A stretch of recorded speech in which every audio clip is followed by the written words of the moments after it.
everyone. Today on the blog we are talking about sensory design in your home or your car or your office.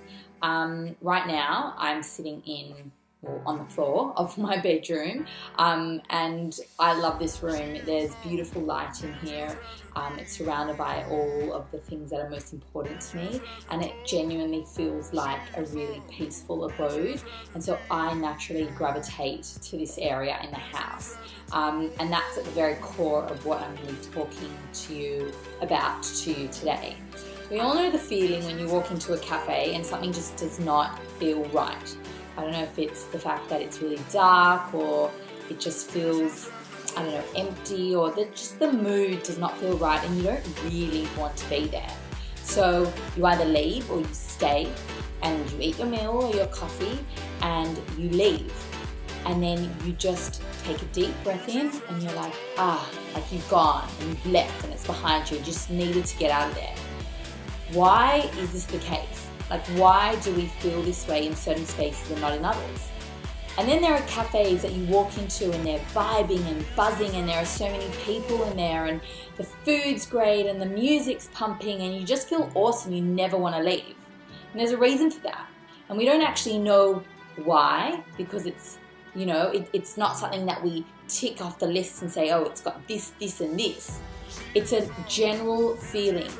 But what I want to tell you is that it does have a series of elements to it that are ticked off the list. And this is that all 5 senses are considered.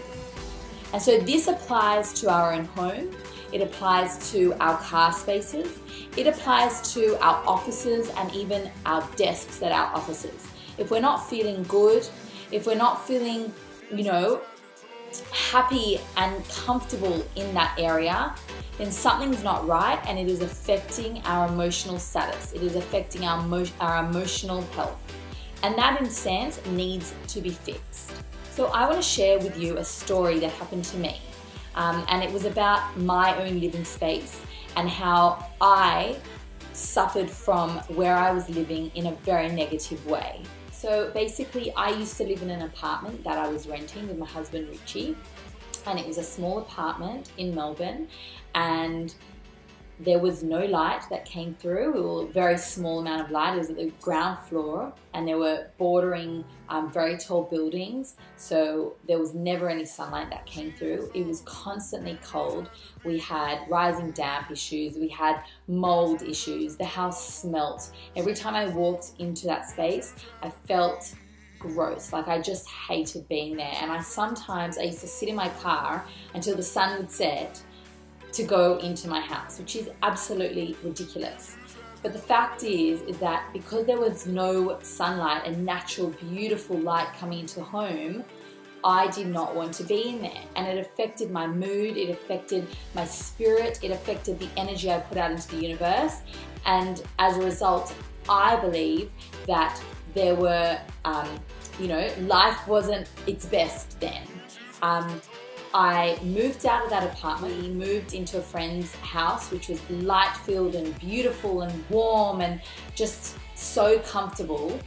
And my life started changing. The energy I put out into the universe was very positive.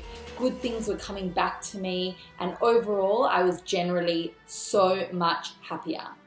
And so I strongly believe that we are greatly affected by the amount of natural light that comes into our homes, which is hence why I'm sitting right in front of a window now, because that's what I gravitate towards.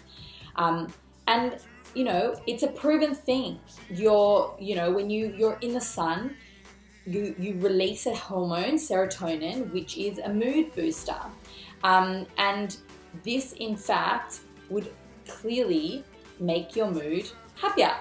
And so that is just one simple thing that affected me in my own home and living space, and was definitely a catalyst for me to find ways to improve the space, even though I just had to deal with what I was given. So a few things that I did was that I brought 2 massive mirrors into the space, which allowed me to reflect whatever light in the space and make the illusion that the rooms were bigger than they were, and it also reflected any light that did come in, which really helped in making that space seem bigger and also you know, have a far more amount of light in there. I also decorated and styled with soft, calming, light palette. So I wasn't bringing dark colors in there. I wasn't over styling or over cluttering or bringing anything that was too intense in terms of its pattern or colors.